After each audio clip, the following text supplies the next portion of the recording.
E aí, pessoal, tudo bom? Sejam bem-vindos a mais uma live aqui no Comic Zone. Bem, quem fala mais uma live é como se eu tivesse o hábito de fazer muitas lives, né? Na verdade, a gente vai começar a fazer mais lives. E esse aqui é o primeiro programa do Papo com o Editor, né? Papo do Editor, não sei como é que eu vou batizar, depois vou botar aí no título. Em que eu vou convidar editores legais do Brasil para conversar aqui um pouquinho comigo sobre o trabalho, né, de edição e tudo.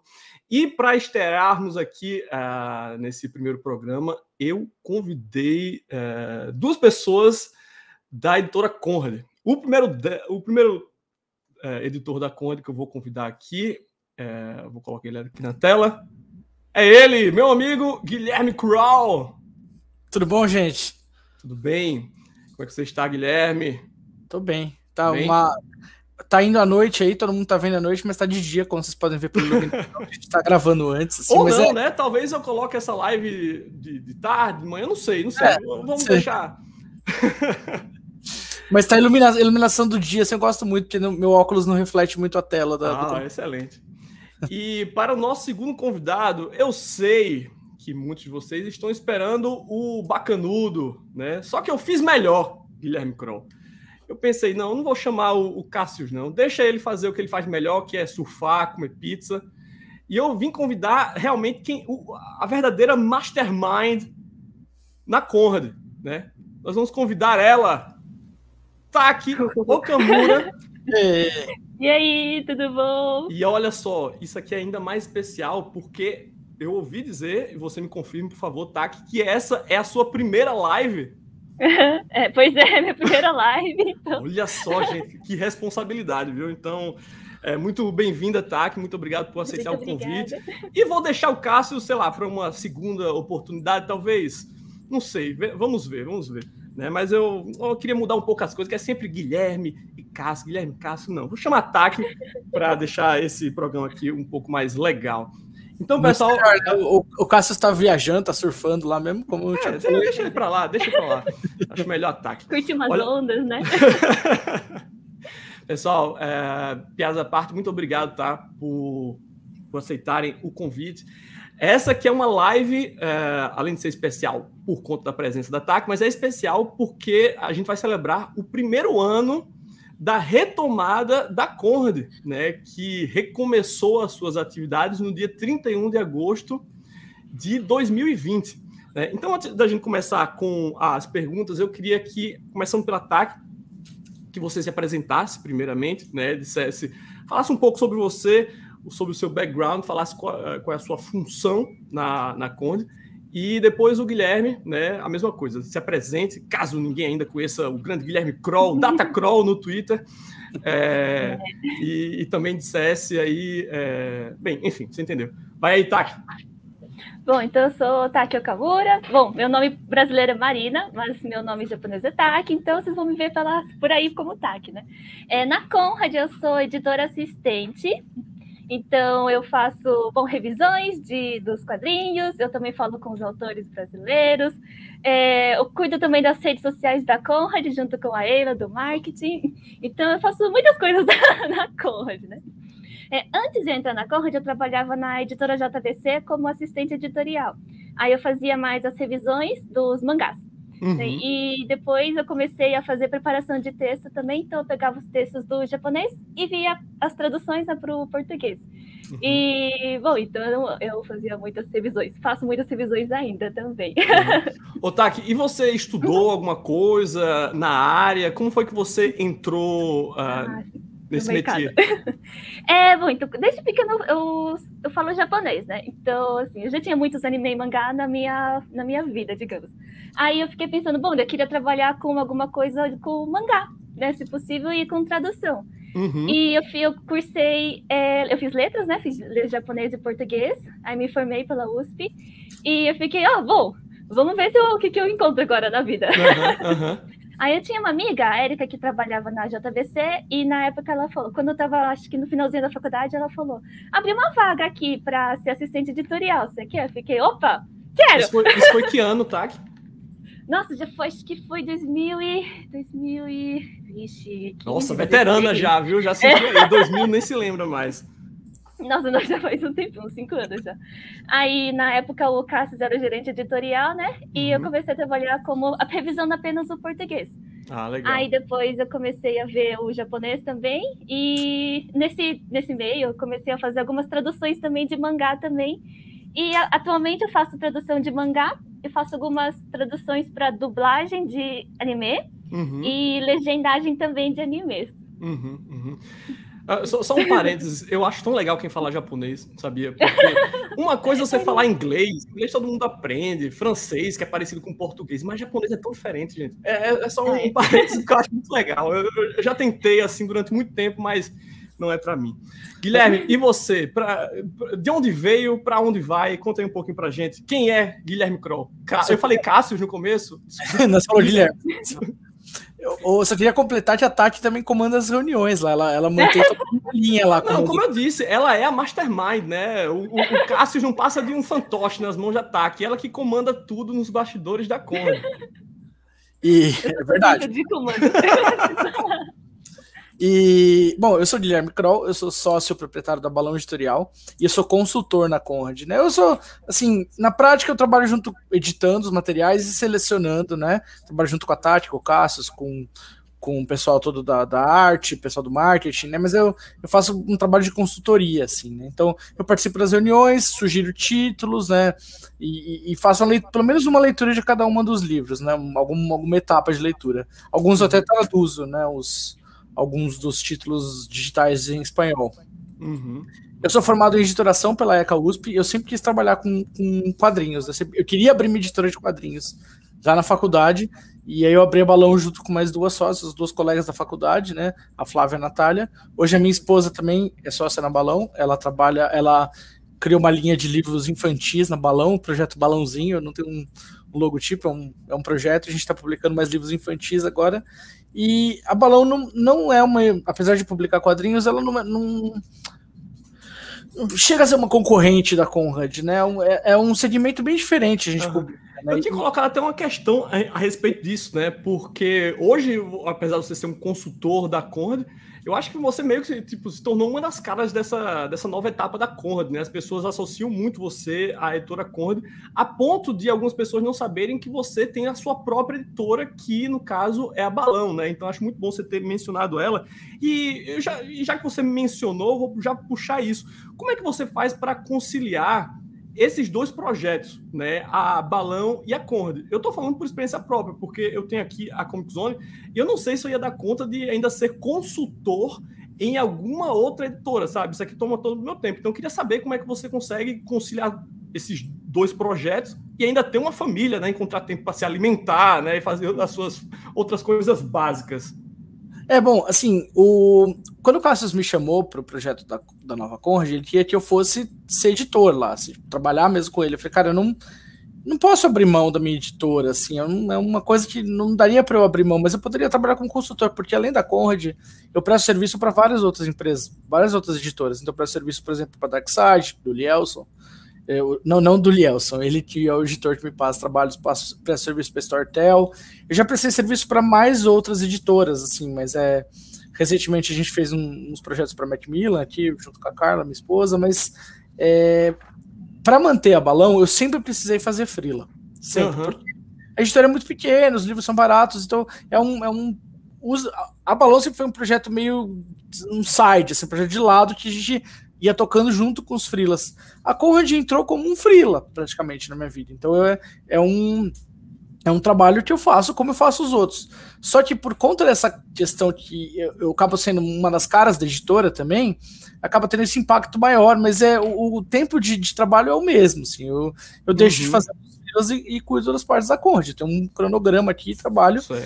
E eu gosto muito disso, de editar quadrinhos, de selecionar quadrinhos, e na Conrad tem uma coisa que eu não tenho na Balão, que é orçamento. Budget, dinheiro, pois é. E eu nunca quero entrar um pouquinho nessa... Desculpa. Não é isso, depois eu quero falar um pouquinho sobre isso. Na Balão, assim, a gente teve 2 títulos estrangeiros que a gente negociou com o autor estrangeiro do mesmo jeito que eu faço com os brasileiros, pagando depois o acerto. Então, nunca comprei um estrangeiro na Balão. E na Conrad a gente pode comprar qualquer estrangeiro que eu quiser. Compra o Alan Moore aí, então, se tu é brabo. Se o Alan quiser vender. Opa, olha só. Então, uma pergunta para os dois agora, tá? Então, você, Guilherme, o Cassius e, consequentemente, a TAC, né, que foi puxada pelo Cassius, né? Vocês foram colocados na Conde para que a editora voltasse aos trilhos, né? Então, eu queria saber o que exatamente vocês encontraram quando vocês chegaram. Qual era a situação da editora no momento que vocês puseram o pé lá? Quando o Cassius começou em maio do ano passado, né? A gente lançou os livros só em agosto, mas ele chegou em maio. Uhum. Aí ele já me chamou junto logo no começo, né? Mas não tinha nada, não tinha absolutamente nada. O que tinha era o Calvin, que tinha 2 volumes para terminar, o 17 e o 18, saíram ano passado. Tinha o Gen Pés Descalços, que já estava concluído, é só impressão hoje em dia. E aí tinha comprado mais alguns títulos, já estavam na editora. O Mundo Mulher, que a gente já lançou, né? Ele estava comprado quando a gente chegou lá. Tinha lá, a Tati já tá um livro muito legalzinho, assim, para quem não sabe a história do... Bom, Tati, quer contar a sinopse do Mundo Mulher? Fala aí do Mundo Mulher, porque eu não tive a oportunidade de ler e parece muito legal. Inclusive, já ganhou alguns prêmios esse daí, né? Sim. Então, esse é um mundo em que assim, uma falha genética acontece, então os homens, eles param de nascer. Então... Não gostei.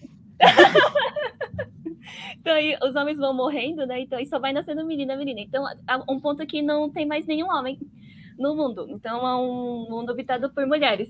Aí, ele é tudo de tirinhas, assim, não sei se dá pra ver direito. Acabam as guerras, né? Acabam os conflitos, acaba a poluição, né? Porque, convenhamos, tudo que existe de ruim no mundo hoje é por causa do homem, né? Mas aí é muito engraçado que cada tirinha conta. Tipo, tem a líder de uma cidade, ela é nudista, né? Então fica, aí pergunta, por que você é nudista? Ela, porque eu gosto de sentir o frescor debaixo dos meus axilas. Aí tem uma menina, tem uma minha tirinha favorita, que é uma menina, ela faz no yo, tipo, ela transcende um pouco, vai pro passado e fica, e às vezes eu vou pro mundo em que os homens existiam. Aí ela pega e fica, por que homens tinham mamilos? Parece então bom, tem várias tiradas engraçadas, né? Aí eu só recomendo Mundo Mulher, que é pra você então, eu vou deixar todos os links para os quadrinhos recomendados aí na descrição, tá certo? E confiram lá, porque a Conde... Eu vou falar um pouco mais sobre a curadoria de vocês, mas até agora eu acho que vocês têm feito um excelente trabalho.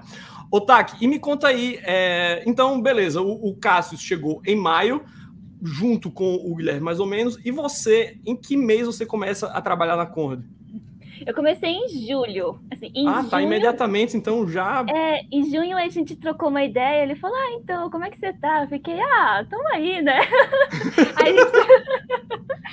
Aí a gente trocou umas ideias, ele ficou, você não quer vir pra Conrad? Eu fiquei, mano, vamos! Trabalhar com você de novo, Cassius, pode ser. Eu cheguei... Não, desculpa, continua. Então, aí eu comecei no 1º de julho, né, do ano passado, aí tava vindo, acho que a plotter do Calvin 17, na última prova de gráfica. Fica, então, esse é um dos que a gente tem, ó. Calvin! Aí foi, depois a gente tem o Calvin 18. Pô, legal. E é isso, por enquanto. O quê? O que é que eu vou fazer até lá? Então, até lá, eu tava mexendo mais nas redes sociais, né? Então, que era para voltar também, que só tinha uma pessoa fazendo, e eu ia ajudar, como eu fazia também na JBC, aí na Conrad também eu tinha aprendi a mexer em alguns programas, né? Fiquei, então vou fazer algumas imagens. Ele falou, tinha algumas ideias de post, que a gente pode fazer, resgatar alguns títulos antigos, que a gente ainda tem licença, fazer dos próximos que tá vindo. Aí falou, a gente vai começar também uma linha digital. Eu fiquei, legal. Aí tinha várias que ainda estava sendo conversada na época. Daí. Porra, eu imagino que para você deve ter sido assim, uma diferença enorme, porque na JBC a gente sabe que é trabalho que não para. Assim, é muita coisa, aquela máquina girando gigantesca, e de repente você chega na Conrad, beleza, tem um Calvin 17, 18, e depois, né? Então, até o negócio começar e pegar um ritmo e tal, então você teve que ir ocupando seu tempo realmente gerenciando rede social e essas coisas, né? Até o... Foi. E vem cá, rapidinho, só para perguntar sobre a estrutura física mesmo, porque, a gente tá falando de julho de 2020 e a gente tava no coração do... Ainda estamos, né? A pandemia ainda não passou. Então, você começou a trabalhar de casa ou existia um escritório que vocês podiam ir até lá e trabalhar a partir do escritório? Sim. Então, quando eu entrei, ainda estavam fazendo o sistema de revezamento. Então, a minha equipe ia, tipo, 2 a 3 vezes por semana. Então, eu também comecei fazendo revezamento. Então, ia, tipo, terça e quinta, ou terça e sexta. Terça e quinta, geralmente, né? Porque na quinta a gente gravava... Quando a gente começou a gravar Papo Conrad, aí na quinta-feira eu tava lá para gravar junto com o pessoal, e sexta ia pro ar, então eu ficava em casa. Aí aos poucos a gente começou a ir mais todo dia, aí de novo pandemia, lascou tudo, né? Aí a gente voltou de novo a home office. Esse lance do Papo Conrad, inclusive, é bem interessante, porque a Conrad, assim como grande parte das editoras, né, no Brasil hoje, está tentando sempre estar presente nas redes sociais e tudo. Essa ideia, ela foi meio que uma continuação do que vocês já faziam na JBC, você e o Cassius, ou desde o início, assim, como se deu essa ideia do Papo Conrad? Foi uma extensão do Renshin Online, ou... Como é que aconteceu isso aí? O Cassius também falou, eu vou fazer tudo que deu certo na JBC, eu quero fazer na Conrad. Então, o Renshin Online era o que a gente fazia todas as semanas, dava notícias e tal, então o Cassius quis continuar o Papo Conrad fazendo os vídeos semanais, né? Aí primeiro a gente ficou, que nome a gente dá? Você lembra como é que foi, Gui? Eu não lembro direito. Eu não lembro das escolhas dos nomes. Eu acho, a gente pensou muito e ficou no Papo Conrad. Até o Carlos, tipo, teu Papo Zine, né? Eu falei pra ele, pô, Carlos, a gente fez o Papo Conrad com o nome parecido com o do seu, né? Mas, enfim, ele falou, não tem problema, não, eu não sou dono da Papo, né? Acho que não é a coisa mais original do mundo, porque o nome desse quadro que nós estamos gravando aqui é o Papo de Editor, né? Então, tipo, acho que é...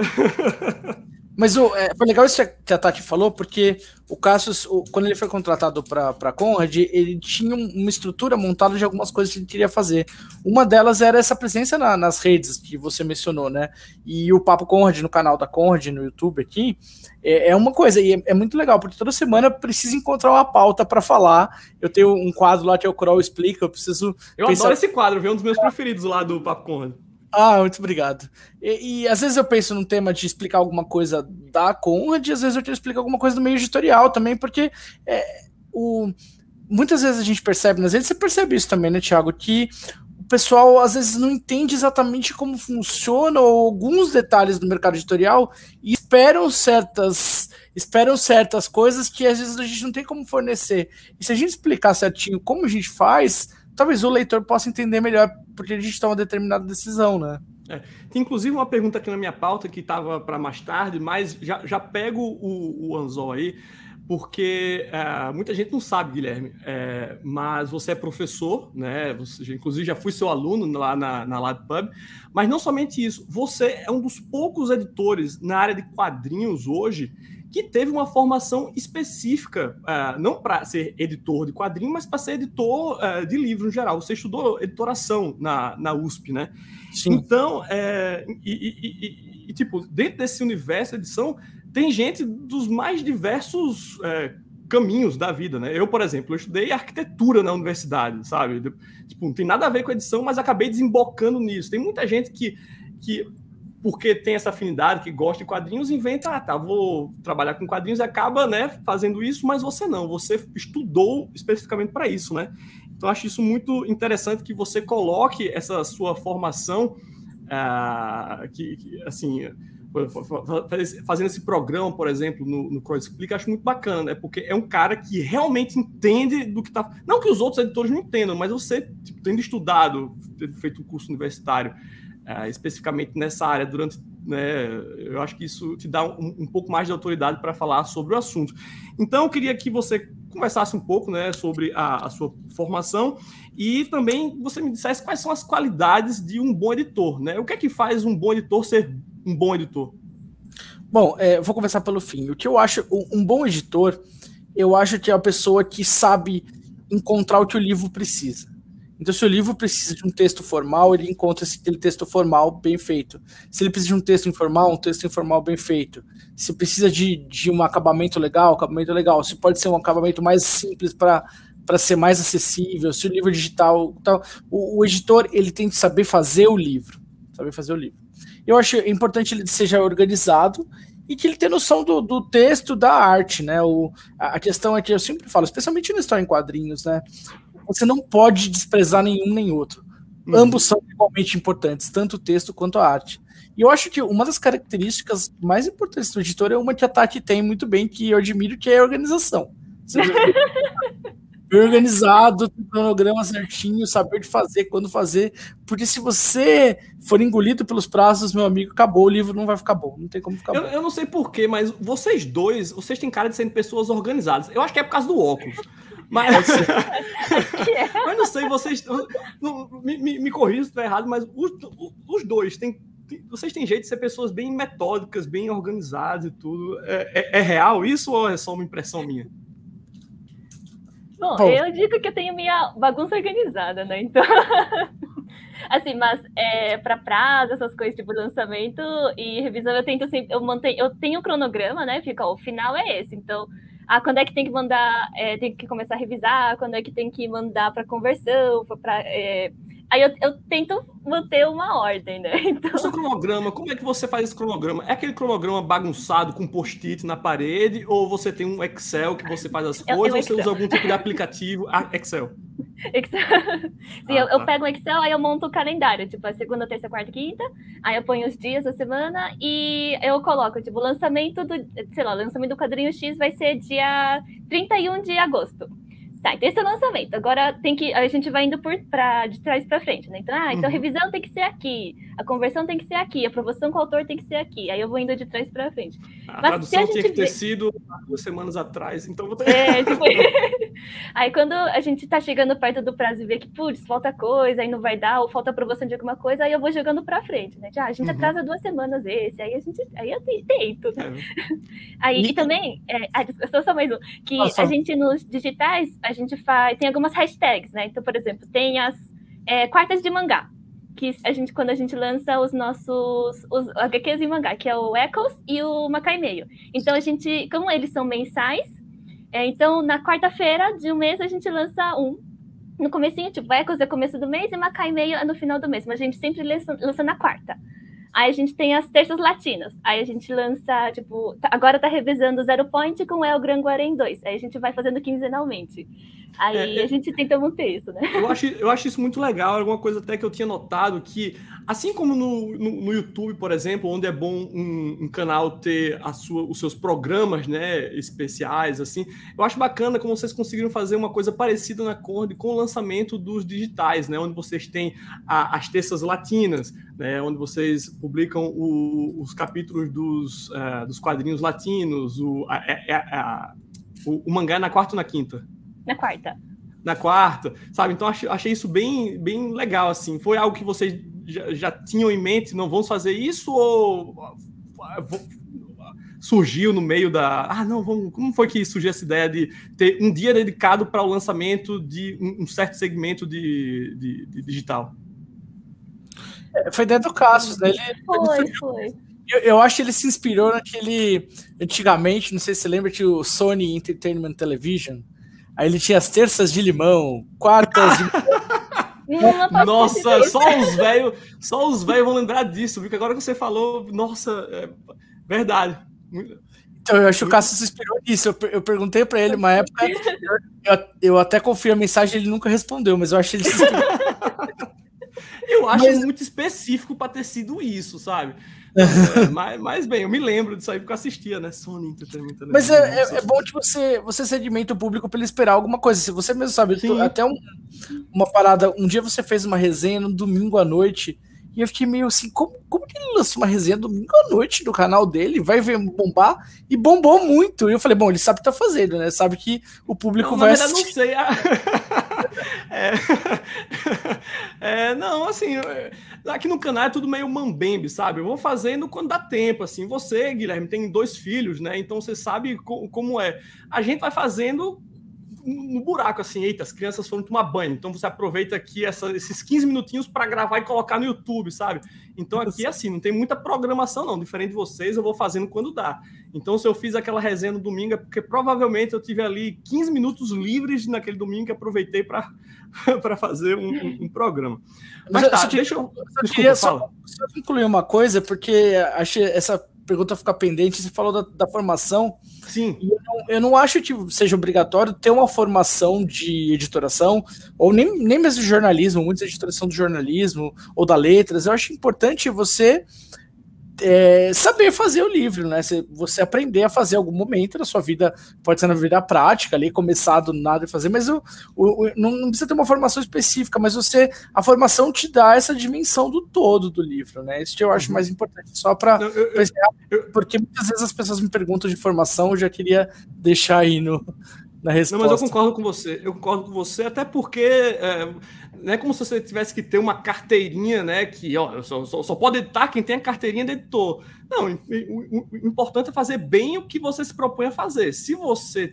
Agora, é claro, uma formação sempre ajuda, né? Então, a Conrad, ela foi uma editora muito importante na formação dos leitores no Brasil, né? E mesmo com as tropeçadas que ela deu, sobretudo no final ali da sua primeira fase, ela é uma editora que continuava a gozar de uma boa imagem junto ao público, né? Então, como é que vocês avaliam que a notícia do retorno da Conrad foi recebida pelos leitores? Eu só queria aproveitar essa dúvida sua, porque você me marcou no Twitter pedindo dúvidas pessoal e um monte de gente perguntou questão de livros novos e de republicação de coisa antiga e continuar a coisa que foi interrompida. E eu acho que essas duas perguntas estão muito conectadas, né? Porque, primeiro, tem muito boa vontade do público, assim, as pessoas são super legais com a gente, eles estão dispostos a abraçar, a ouvir o que a gente tem a dizer, porque eu acho que a Conrad tem esse espaço no coração das pessoas, assim, né, tipo, foi importante para a formação e as pessoas querem que a gente continue oferecendo o que ofereceu no passado, é uma dedicação que a gente tem ao selecionar, né, e muitas vezes a gente não consegue atender esses pedidos todos, são muitos e muitos pedidos, e eu gostaria de atender todos, porque eu sou um cara que também se formou com a Conrad. Eu adoraria, pediu a republicação de Gon. Gon é um dos meus mangás favoritos. Eu dei para minha filha ler, porque você lê só as imagens, ela estava lendo esses dias, eu falei, seria muito legal republicar isso. Outro pediu republicação do Fotógrafo, que é muito bom. Outros pediram terminar o Bambi, outros até pediram Vagabond. Vagabond nem é mais Porra, ai, nossa, tá saindo aí. Pois é, mas eu gostaria de atender tudo isso. E teve um que falou assim, depois de todas as cagadas que a Conrad fez, você falou, no final, teve muitos problemas, assim, não honrou compromissos, cancelou o título no meio, e os japoneses, eles ficaram meio ressabiados com isso, então a gente ainda não conseguiu pegar, tem o Gen, mas a gente ainda não conseguiu pegar mais mangás por conta disso, por conta dessas derrapadas aí, e a gente está trabalhando todo dia para poder refazer a imagem da Conrad de frente aos licenciantes internacionais, mas frente aos leitores brasileiros, a imagem da Conrad parece que é a mesma ali, o pessoal está disposto, e eu agradeço. Foi algo que eu coloquei até na formulação da minha pergunta, é que apesar das tropeçadas que aconteceram no final, porque assim, a gente viu que essas tropeçadas elas foram concentradas ali já no final, sabe? Mas o pessoal meio que passa pano, eu pelo menos passo pano por causa de tudo. Não vou apagar a história da Conrad e tudo que ela fez de bom para o mercado editorial por causa de 3 ou 4 séries que ficaram sem ser finalizadas, né, lá para o final da editora. E só para fazer um outro parênteses aqui, é engraçado porque eu acho que uma semana antes de vocês anunciarem o retorno da Conrad, eu tinha feito um vídeo aqui no canal falando sobre a Conrad e o que ela significava para mim enquanto leitor, né? Porque eu fui um cara que... Eu era jovem adulto, sei lá, quando a Conrad era forte ali nos anos 2000. Enfim, quando eles começaram a trabalhar forte com quadrinhos e... Cara, trouxeram tanta coisa boa que foi um vídeo assim, só para falar sobre as coisas legais que a Conrad tinha publicado e tudo. E quando foi pouquíssimo tempo depois, vocês anunciam o retorno, sabe, da editora. Muita gente ficou perguntando, você sabia, por isso que você fez aquilo. E eu não fazia ideia, é justamente porque a Conrad ela marcou a minha geração, sabe? Porque a Conrad publicou muita coisa boa. E eu queria saber da Taki se ela era leitora da Conrad, né, naquela época. Inclusive, meu primeiro mangá brasileiro foi da Conrad, o Dragon Ball, só que foi o volume 6 e 7. Mas foi o seu e de 90% dos leitores da nossa idade, né? Porque... Eu lembro que a minha mãe comprou, olha o que eu comprei. Fiquei, nossa, Dragon Ball. Mas aí eu comecei a ler, fiquei, não tô entendendo a história. Fiquei, nossa, mas esse é o volume 6, né? Tipo, pô, eu quero o volume 1, eu quero correr do começo. Aí eu comecei a acompanhar. E eu lembro também que eu tinha as cartas dos leitores também, que eu achava muito legal, a carta do editorial do começo. Eu fiquei, nossa, eu caço isso aqui. Então, no dia que eu tava relendo o Dragon Ball, eu fiquei, então, assim, a Conrad foi muito querida pra mim também, né, na época. E quando a gente começou a retornar, muita gente, a gente via muito... Foi muito, tipo, as pessoas foram muito calorosas. Eu, tipo, nossa, a Conrad voltou, que legal, que legal, que legal. Muito legal. Aí, né, então, foi bem, tipo, que fofinho todo mundo. É interessante ver que a imagem de marca da Conrad continuava intacta, né, depois de tanto tempo, assim. Eu acho isso muito legal. E só para complementar você, eu me lembro quando eu vi a propaganda do mangá do Dragon Ball dentro de uma revista Herói, sabe? Quando você falou, fiquei até arrepiado, porque é realmente assim, marcante, sabe? Porra, o Dragon Ball é um dos meus mangás favoritos, eu tenho aqui e tudo. E a minha cartinha está publicada na última edição de Dragon Ball Z, edição número 83, viu? Que eu, inclusive, odiava o fato dela terminar em número ímpar, tipo 83, eu acho que até número primo, sabe? Eu não gostava muito. Mas, assim, minha cartinha tá lá porque eu cronometrei. Tá, beleza. Então, se eu quiser que minha carta seja publicada, eu tenho que enviar ela mais ou menos agora, porque eles fecham a edição, sabe? Eu fiz uma matemática ali e pimba, bem assim, minha carta tá lá. Então, se vocês têm aí a edição da Conrad, a última edição, vejam lá. Thiago Ferreira, Maceió, Alagoas. Legal isso que você falou, porque eu acho que é outra coisa que editor não gosta de número primo. Essa semana mesmo eu tava reclamando de gibi terminando em número primo, Taki. Eu tava falando isso pra Tati essa semana, e você falou...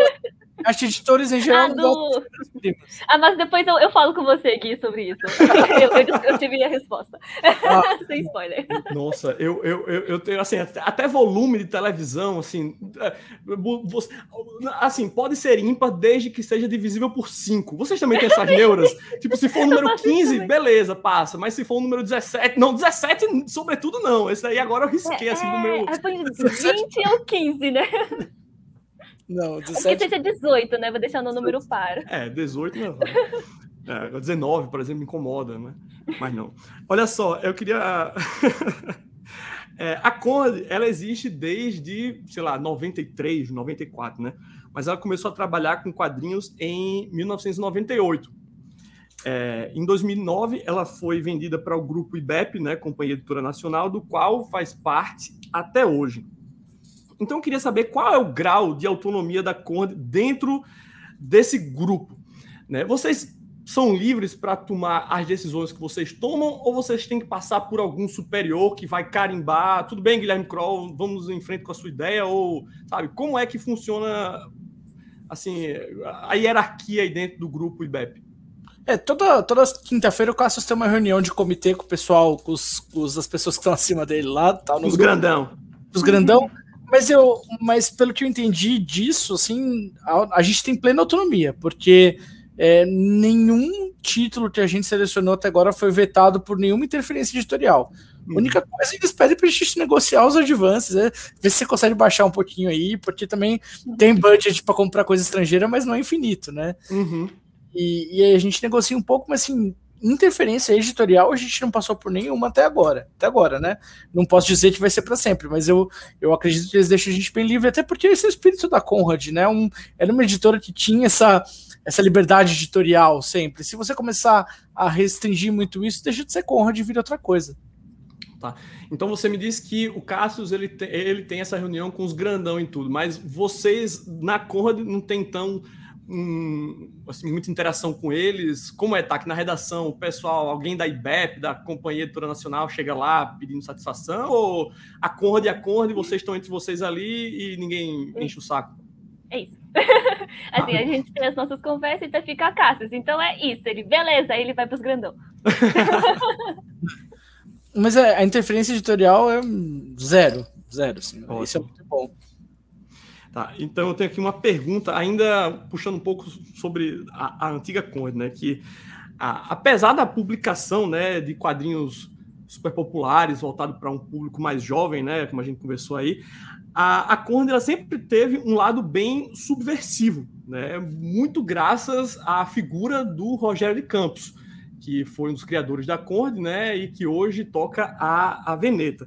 Então, ao lado de quadrinhos como Dragon Ball, Cavaleiro Zodíaco, Pokémon, né? Que eram as máquinas de fazer dinheiro da Conrad naquela época, a gente tinha sendo publicado Suehiro Maru, a gente tinha o Robert Crumb, o Charles Burns e tudo. Então, o quanto desse espírito rebelde da antiga Conrad ainda resta, né? E se vocês pretendem trazer alguma coisa daquela época de volta, né? Tem alguma coisa que foi publicada pela antiga Conrad que vocês gostariam de trazer? O Guilherme meio que respondeu assim rapidamente essa última questão, né? Mas assim, falando sobre esse lado mais subversivo da antiga Conrad, quanto resta disso ainda? Eu vou responder com uma resposta de você mesmo deu, Thiago. Quando você fez o vídeo do Stunt Rubber Baby, você falou assim, eu tô acompanhando as coisas da Conrad e o Stunt Rubber Baby é a primeira coisa que eu sinto o espírito subversivo da velha Conrad. Você falou isso e já deu responder essa sua pergunta, porque a gente procura sim. Eu gosto muito disso, mas o Rogério, ele tem um gosto dele, né? O Rogério é o Rogério, não tem como você reproduzir o Rogério, não tem como você imitar o Rogério, né? O Rogério é o Rogério e ele tem a Veneta. E não tem sentido a Conrad ser a Veneta também, né? A Veneta tem a editorial dele, eu acho que a gente não vai brigar em tentar ser o Rogério, né? Mas a gente quer resgatar esse espírito, sim, e a gente procura coisas que tem um espírito da Conrad, assim, que eu acho, né? Por exemplo, uma das questões era o jornalismo em quadrinhos. Eles apresentaram o Joe Sacco, eles trouxeram coisas tipo do jornalismo em si, porque a formação, tanto o Rogério quanto o André Forastieri, os sócios, eles eram jornalistas de jornalão mesmo, né? E é uma coisa que tá permeando ali. A gente ainda não conseguiu encaixar um livro do tipo, mas é uma preocupação que eu falo, que eu gostaria de encontrar alguma coisa que tenha a ver com isso, né? Assim, mas eu sou um pouquinho mais careta que o Rogério, às vezes eu não impacto, assim, eu sou eu, o Maru... Todo mundo é um pouco mais careta que o Rogério, né? Vamos... Sim. O sou eu, o Maru, por exemplo, eu gosto, mas eu não sei se eu publicaria, assim, cara, tipo, mas a gente, até nem vou falar por enquanto, mas a gente tá avaliando um livro aqui, que tem umas cenas pesadíssimas, e que eu fiquei, nossa, eu gostaria de lançar, mas eu fiquei, será que eu deveria lançar? Aí eu mandei pra Tati ler, aí a Tati leu também, ela gostou, não sei o quê, mas fica aquela preocupação ainda, eu não tenho essa coragem 100% do Rogério falar, vamos lançar isso aí, Guilherme, lance logo, vamos. Não. A gente tem as reuniões de prospecção também, né? Então, aí legal. o Gui traz algumas sugestões, aí a gente vai vendo assim, o que a gente acha desse título? Aí a gente vai apresentando e fica, isso parece interessante. Talvez esse não. Aí quando a gente acha interessante... Com qual frequência acontecem essas reuniões? A gente tá tentando fazer uma mensal, né, Gui? Sim. Eu gostaria que fosse mais, porque eu vejo todo dia, assim, mas mensal tá bom, porque daí a gente avalia, vê os direitos, vai atrás, teve alguns livros, por exemplo, que os direitos já estavam comprados, que já tinha, a editora já tinha pegado. Um quadrinho da velha Conrad que eu queria muito lançar, e que, até respondendo uma pergunta de uma pessoa que fez no Twitter, que quadrinho do Comic Zone você gostaria de ter lançado na Conrad? É o Tchê. Né? É meu. Tá ótimo, a edição de vocês tá maravilhosa, né? Mas, assim, por exemplo, como os direitos estão livres, muitas outras pessoas vão pegar, né? Então, mas a gente tá sempre atrás disso, de, ao mesmo tempo, resgatar bastante desse espírito, com esse detalhe que sou um pouco mais careta que o Rogério, né? O Cássio também, mas também olhando para frente, assim, tentando pegar novas tendências, entender melhor o momento que a gente está vivendo hoje em dia. Eu acho que é um pouco de todo mundo. Se o Rogério e o André Forastieri fossem donos da Conrad até hoje, eles também estariam tentando se adaptar aos momentos. Eu imagino que a TAC, por estar bastante nas redes sociais da Conrad, né, vê bastante sugestão, né? Então acho que você tem um post-it aí que você vai marcando lá, eita, isso aqui parece interessante, e daí você leva nas reuniões. Como todo mundo que trabalha na Conrad com vocês tem voz nessa reunião de prospecção, todo mundo chega com sua listinha, tem isso aqui e a gente deve publicar por isso. Assim, vocês são livres então para sugerir o que vocês quiserem nessas reuniões. Assim, contanto que haja uma boa razão, evidentemente. Ah, bom, sim. A gente fez, acho que umas 2 ou 3 só, eu, Cassius e o Gui. Aí, na última reunião, a gente pegou toda a equipe da Conrad, né? Mais o pessoal da arte. Aí, mas assim, aí tinha vários do Gui, tinha dos meninos da arte. E, assim, aí, quando eu vejo na rede social, eu anoto o nome. Mas aí, eu não apresentei muitos, porque eu dei uma olhada e fiquei, acho que não. É claro, né? Você é o filtro, né? O primeiro filtro ali, daí você vai passar aquilo que você acha que é pertinente, né? E daí, puxando um pouco sobre isso, eu queria saber qual é a estrutura editorial da Conrad, né? Assim, vamos esquecer que estamos em uma pandemia global e tudo, mas como é um dia na redação da Conrad? Quantas pessoas trabalham junto com vocês? Então, assim, na redação tem o Cassius, aí tem eu, aí a gente é do texto, né? Aí o Gui, aí na arte, aí tem a Julinha também. A Júlia que ela trabalha na parte da revisão da Conrad e também da Editora Nacional. Aí o pessoal da arte tem a Valquíria, e tem o Daniel também. E tem a produção gráfica. Juliana... Oi? A produção gráfica, diz que é a Juliana Ida. Aí desculpe aí se esqueceram alguém, viu? Porque foi uma coisa ingrata agora, porque eu te peço para falar sobre estrutura editorial, e daí se você esquecer de alguém, então, desculpa. Eu tô com a cola aqui no Maiara Anabelle, eu tô olhando os créditos, aqui tô com a cola de que é. Então, se a Tati se de alguém, eu completo. Não tem problema, mas eu só queria confirmar que, então, vocês têm uma estrutura bem sólida, né? Tem bastante gente trabalhando com vocês, isso é muito bacana. Isso é uma coisa muito legal, porque assim, na Balão, a gente ali, todo mundo faz tudo e tal, e na Conrad é muito bom isso. Tem uma equipe de marketing também, tem uma equipe comercial, tem o suporte editorial, que é a outra Ju, tem toda uma estrutura que eu acho muito, muito legal. E essa gestão da prospecção, Thiago, eu achei uma coisa que, quando eu trabalhei em outras editoras ao longo da minha carreira, era uma parada que eu, como um funcionário, ele queria ter mais voz. E às vezes não chegava a decisão dos chefes ali, enfim. E lógico que a decisão final vai ser de quem está assinando o cheque.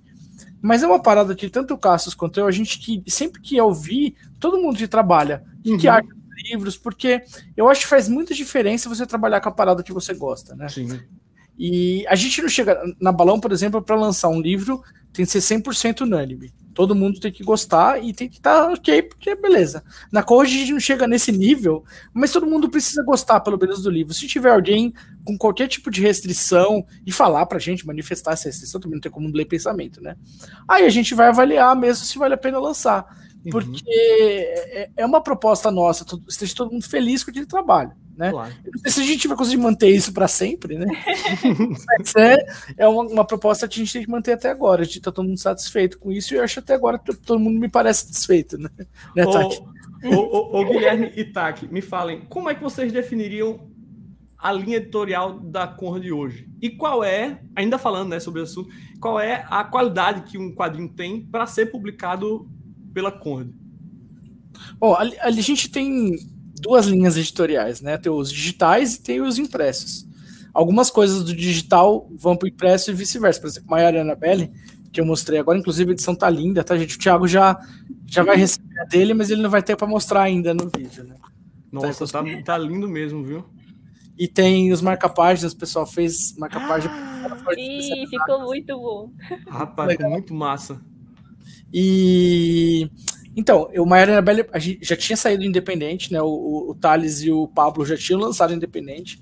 A gente relançou digital em capítulos, né? E agora a gente está fazendo uma edição definitiva que vai ser em 2 volumes.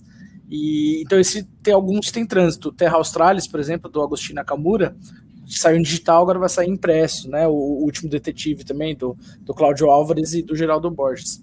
Mas a gente tem no digital a gente se permite ousar um pouco mais, né? Então a gente não tem uma preocupação tão grande com vendas, né? A gente quer colocar quadrinhos que a gente acha legal e que podem ser interessantes ali pelo momento, tudo, e resgatar muita coisa, porque muitos dos quadrinhos que a gente lança na linha digital da Conrad, eles são quadrinhos que autores brasileiros independentes lançaram de forma independente, que não estão mais disponíveis e ao republicá-los de forma digital, fica disponível para todo mundo, né? Todo mundo no Brasil inteiro comprar, né? E é uma coisa que eu gosto muito de quadrinho brasileiro independente. Eu acho que isso é uma parada que a gente queria tornar disponível mesmo, né? E isso é uma linha editorial especificamente nossa da Conrad, e que não era da Conrad do passado, tinha uma coisa nova, nossa mesmo ali. Uhum. E tem a coisa dos impressos. Dos impressos a gente busca títulos que tem algum apelo comercial, lógico, que sejam interessantes e que a gente goste, todo mundo goste, né? Então, por exemplo, tem o Calvin Haroldo vendeu bem, que o Calvin Haroldo a gente não publicou mais nenhum livro de tira depois do Calvin. Aí eu tô procurando alguma coisa de tira agora. Todas as reuniões falo que deixar alguma coisa de tira para substituir. Lógico que é muito difícil substituir a maior tira de todos os tempos, né? Mas substituir o Calvin Haroldo ali nesse espaço da programação. Aí procurar lugares, quadrinhos, uma coisa que você faz também, né? Olhar para a América Latina. Aí a gente vai lançar um quadrinho chileno, vai lançar um quadrinho argentino. Tentar sair um pouco desse circuito só que tem franco-belga, americano, japonês. A gente tenta encontrar coisas um pouco fora disso, né? Porque para oferecer uma diversidade, né? Uma preocupação que a gente tem. Ô Gui, só um parênteses aqui, porque muita gente mandou essa pergunta enchendo o saco. Eu já sei a resposta, mas eu farei a pergunta mesmo assim. Vocês pretendem lançar o box do Calvin do Haroldo? É uma coisa meio um fetiche, né, do brasileiro, mas responda, por favor. Bom, primeiro que a resposta sempre que o Cassius dá é um contrato diferente do que a gente tem para fechar esse contrato. Uma parada que isso entra um pouco no campo do Kroll explica. Produtos que têm um acabamento gráfico muito especial, como esse box do Calvin Haroldo, ele não é um livro que você imprime, puxa, vou cotar gráfico amanhã e vou imprimir. Ele é um livro que você precisa ter manuseio também. Né? Muita tiragem, muito volume, precisa imprimir na China muitas vezes, né? Então é uma parada que é cara. Talvez se alguma editora, muitas vezes acontece de uma editora estrangeira, fechar, nós vamos lançar um volume assim, assado, e aí vai imprimir 3, 4, 5 editoras mundiais juntos, né? E aí só muda a chapa do preto e fica mais barato a impressão. Aí, por exemplo, no caso do Calvin, se fizessem isso, oferecessem pra gente, é uma parada que a gente pensaria. Mas do nada lançar seria muito caro. Então ele custaria muito caro, não sei se ele seria viável economicamente. Aí de certo, muitos de vocês estão assistindo falam, eu pagaria. Você mais quantos? Essa é a grande questão, a gente precisa estudar muito, mas assim, então, eu, como leitor, adoraria ter esse box do Calvin. Está respondido, né? Então não existem planos imediatos para a impressão de um box Calvin Haroldo no Brasil.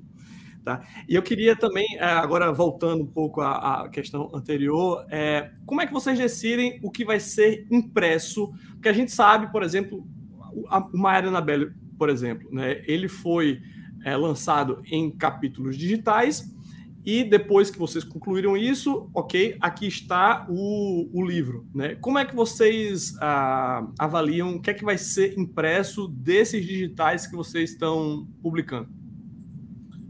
Alguns a gente, desde o começo, já pensava em alguma coisa. O Maiara Annabelle, por exemplo, desde o começo a gente já queria, né? Mas a gente experimentou um pouco para ver o interesse, porque como ele já tinha uma edição independente, né? Eu não sei qual é o tamanho do público, e ele foi muito bem, ele tem uma boa performance no digital, tá? E isso ajuda, lógico, mas eu já entendi que o público do independente não é o mesmo público da editora grande, da editora média, né? E não é o mesmo público do digital, varia muito, tem pessoas diferentes. Então, a gente está aprendendo ainda, é um ano só de claro.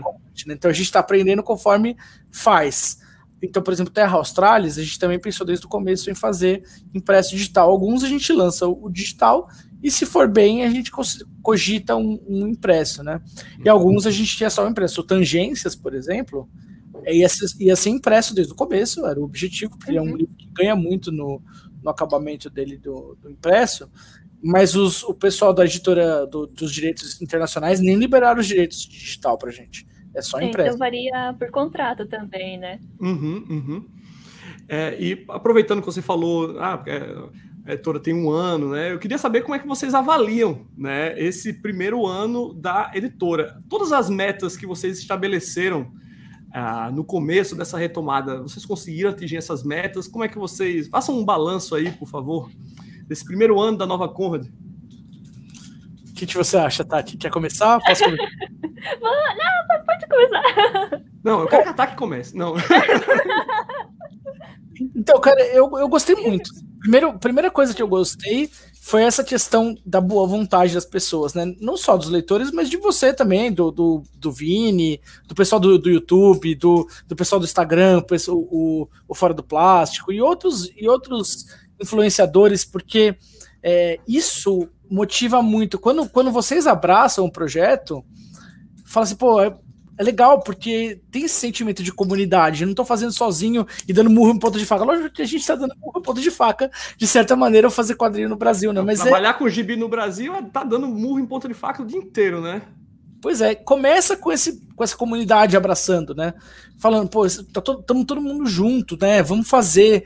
E cada vez sai um vídeo seu, cada vez sai um vídeo do Vini falando de um quadrinho nosso. Fala, pô, legal, eles curtiram, eles abraçaram a ideia. E isso já é um ponto muito positivo. Os livros estão vendendo bem, assim, eu não tenho exatamente acesso aos números atualizados, mas eles estão saindo bem. Nos digitais, ainda o processo que a gente está fazendo no digital é um processo muito de certa maneira, bem entre aspas, de educar o público, de falar, ó, quadrinho digital é assim, quadrinho digital tem custo, quadrinho digital você vai lendo aos poucos, né? É um outro tipo de leitura. Eles ainda não vendem tanto, né? A gente fala para os autores nossos, né? Vendem as dezenas ainda, vendem as centenas no máximo, não chegam aos milhares de exemplares, mas cresce paulatinamente. Isso é uma coisa que a gente tá tentando usar essa máquina da Conrad para formar um público, né? Então é um trabalho também, e isso a gente já falou muito disso, né, Thiago? Não só ao vivo, mas nos bastidores, a função social do editor, né? Sim. Aquilo que a gente está tentando mostrar para o público que a gente acredita, que a gente quer que as pessoas leiam, né? Que a gente quer que as pessoas pensem. E isso é muito positivo. Os resultados, as resenhas dos livros que a gente tem lançado mostram que a gente está no caminho certo. Assim, lógico que podia ser melhor. Sempre podia ser melhor. O dia que eu achar que não podia ser melhor, eu me aposento. Mas também podia ser muito pior, então eu tô bem, tô satisfeito. Mas e eu queria que vocês me... Assim, eu sei que trabalhar com o digital era uma das metas que vocês tinham desde o primeiro dia da Conrad, né? A gente sente que é uma editora que, assim, que diferente, acho que todas as outras, acho que não tem nenhuma outra editora no Brasil de quadrinhos hoje que foque tanto no digital quanto a Conrad, né? Então não preciso nem perguntar aqui, seria uma pergunta... Como é que chama aquela pergunta que você pergunta, você sabendo a resposta? Retórica. Retórica. Seria até uma pergunta retórica perguntar se vocês acreditam no digital. É claro que vocês acreditam, né? Mas como é que você sente o avanço do quadrinho digital nesse último ano? Além da Conrad, tem uma outra editora que faz um trabalho bem legal no digital, que é o Universo Guará, né, capitaneado pelo Rafa. Eles agora lançaram o Almanac, né, do Universo Guará, e eu acho que eles também estão um projeto similar ao nosso, mas eles têm um universo coeso, né? Uhum. Mas eu digo isso para acrescentar que não é só a gente que enxerga esse potencial do digital, né? Eu sempre falo isso, e é uma coisa que a gente não pode perder de vista. Em 20 anos atrás, existiam 80 mil bancas de jornal no Brasil. No Brasil inteiro, 80 mil bancas. Que ainda é um número pequeno se você pensar em dimensões do Brasil, tanto de população quanto de extensão, né? Hoje existem 11 mil bancas de jornal no Brasil. Livraria, então, nem se fala, tá? Só que existe mais smartphone que gente no Brasil. E é uma coisa assim, o quadrinho digital, ele tá ao alcance de todo mundo que tem smartphone. Ele tem que ter... Então, ele está disponível. Então, se você tem um smartphone, você consegue comprar nosso quadrinho digital. Se você tem disposição para ler, e isso é uma outra discussão, né? Você pode comprar facilmente. E a gente tenta também colocar eles baratos, né? Para a pessoa não hesitar. Fala, putz, eu até adoraria ler, mas R$30 não vou comprar. Mas ele está com R$6,90, R$5,90. É um valor que é irrisório. Às vezes é menos que o ônibus e o metrô que você tomou para ir em qualquer lugar. E eu achei esse fato do preço ser barato é a coisa que a gente mais martela, porque todo mundo vai falar que quadrinho é caro, quadrinho não é acessível, mas o quadrinho digital ele é acessível. Ele tem um preço ok, e eu posso acreditar que a maioria dos brasileiros tem smartphone, porque se tem mais smartphone que gente no Brasil, eu posso afirmar isso. Eu acho que, lógico, tem muita gente que não tem muita gente mais pobre que não vai ter, que queria se resolver isso, né? Também é uma outra discussão, mas a gente tenta deixar esse objetivo nosso do digital. Ao mesmo tempo que eu falei de resgatar esse material, de deixar disponível coisas que talvez no impresso não fossem ter uma saída tão grande, não justificaria você ter uma edição impressa, ele está disponível no digital, mas também de ser acessível para todo mundo. Isso posto, eu acho muito positivo, sim. Mas, de novo, eu queria que fosse muito melhor, né? E uma coisa também que é bom no digital é que se você não tem lugar para guardar mais os seus livros e quadrinhos, o digital tá aí. Eu digo que minha coleção ela é cíclica, porque eu não tenho espaço. Então, todo mês eu tenho que selecionar algumas coisas, mandar para o sebo. Aí, é claro que eu sempre reponho, né? Mas é porque eu simplesmente não tenho mais espaço onde botar gibi. Isso daí que você falou, tá, que é um ponto importantíssimo. Porque, bem, com o quadrinho digital você não tem esse problema. A conversão vocês fazem aí na Conrad, tá? Como é que acontece a conversão do quadrinho para o quadrinho digital? Então, o pessoal da arte salva em PDF e manda para uma empresa de conversão digital. Aí eles fazem todo o processo, tá? Os arquivos, manda pra gente, a gente confere. E se tiver tudo ok. E se tiver tudo ok, a gente manda para a Bookwire, que distribui para as lojas digitais, né? Que tem na Amazon Kindle, iBooks, Kobo Rakuten e na Google Play. Ah, excelente. Nossa, vocês são profissionais mesmo. Olha só, todas as plataformas vocês estão presentes. Eu acho que o Guilherme tocou também numa questão muito interessante, que é a questão da distribuição. Né? Como você falou, há 20 anos atrás a gente tinha 80 mil bancas de revistas no Brasil inteiro. Hoje a gente tem o quê? 11 mil. Minha nossa senhora.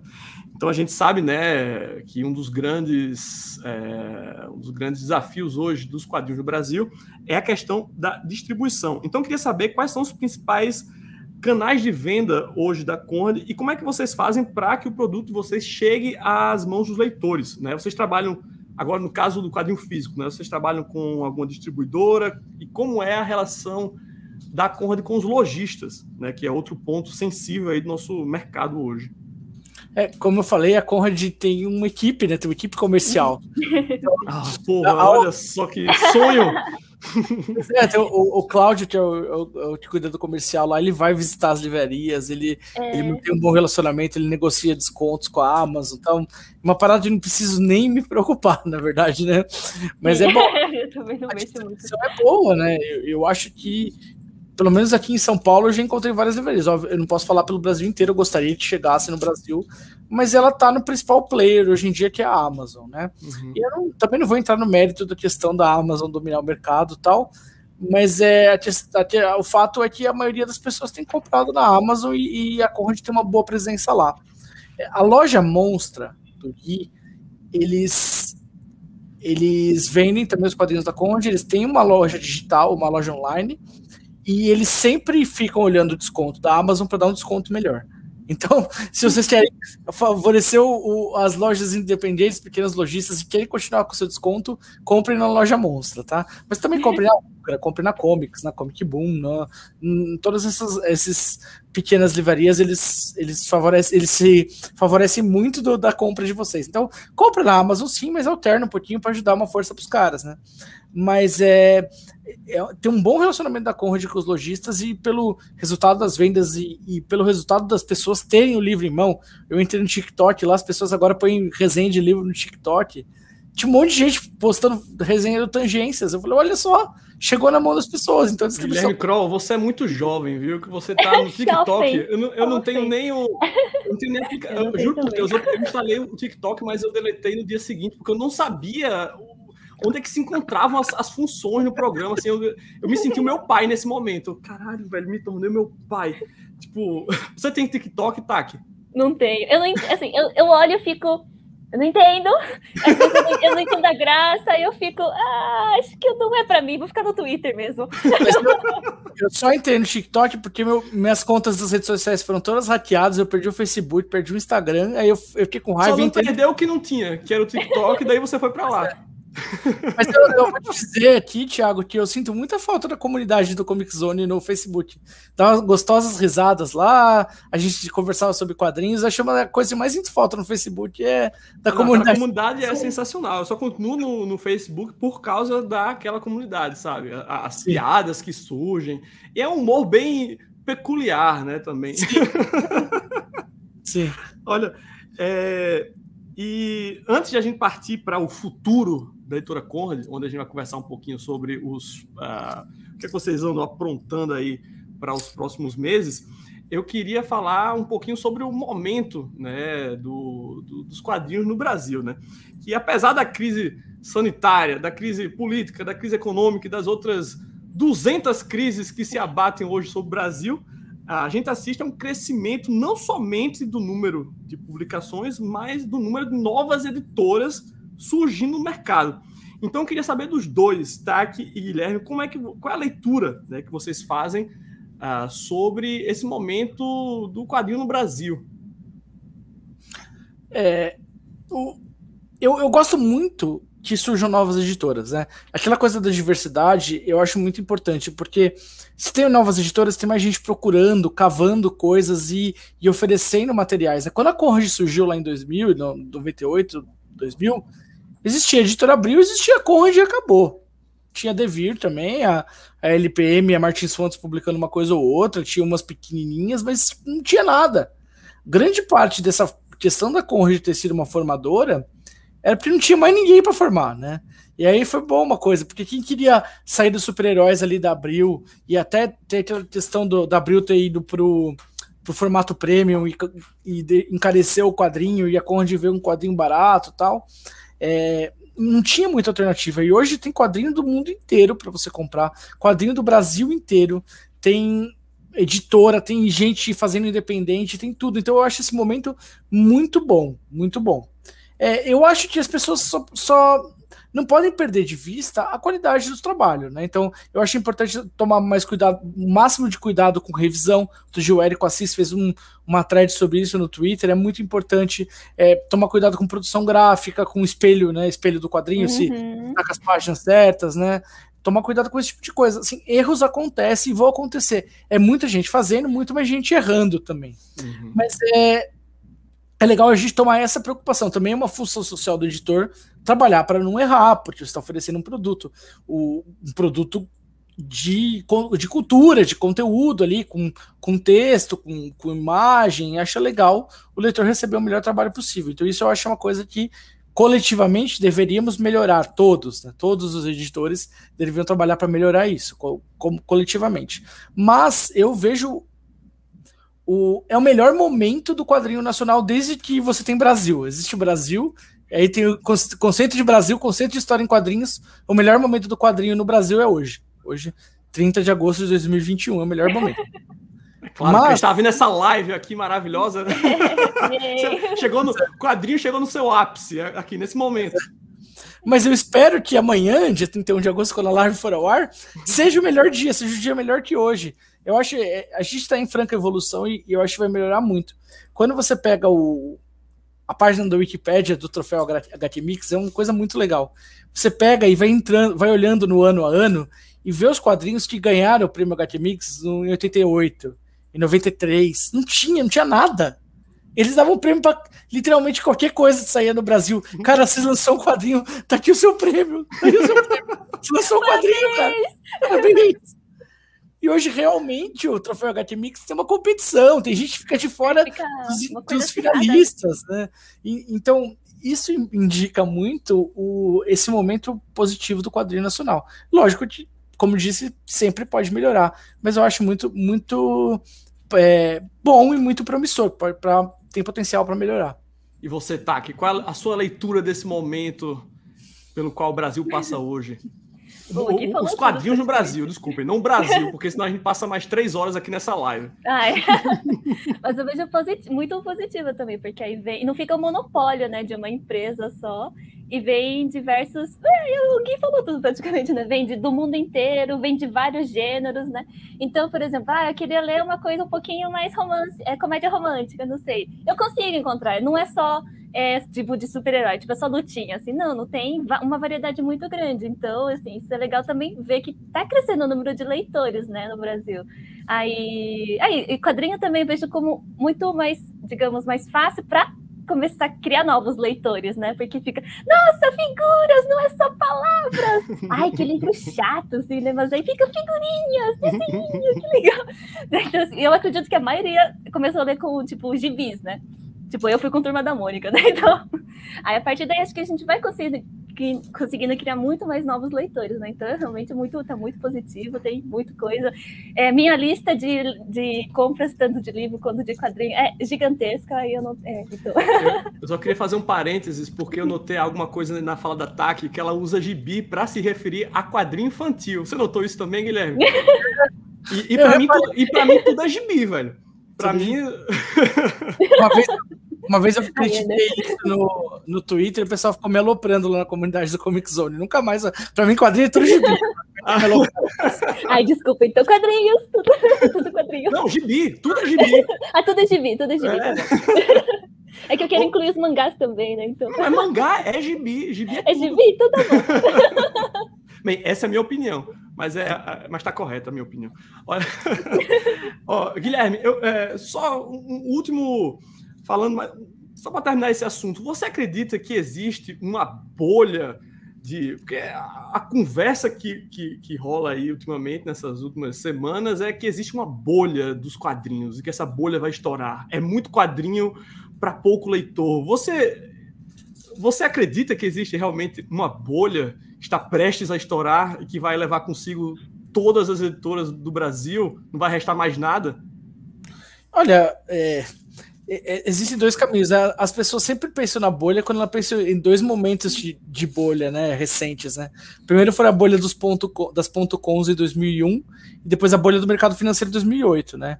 E se você fizer uma análise simples disso, né, do quadrinho comparando com essas duas bolhas mais recentes, né, você poderia ter essa leitura assim, a gente tem muitas editoras, a gente tem muita editora publicando e sobrecarregando o mercado, saturando, e isso pode estourar a bolha.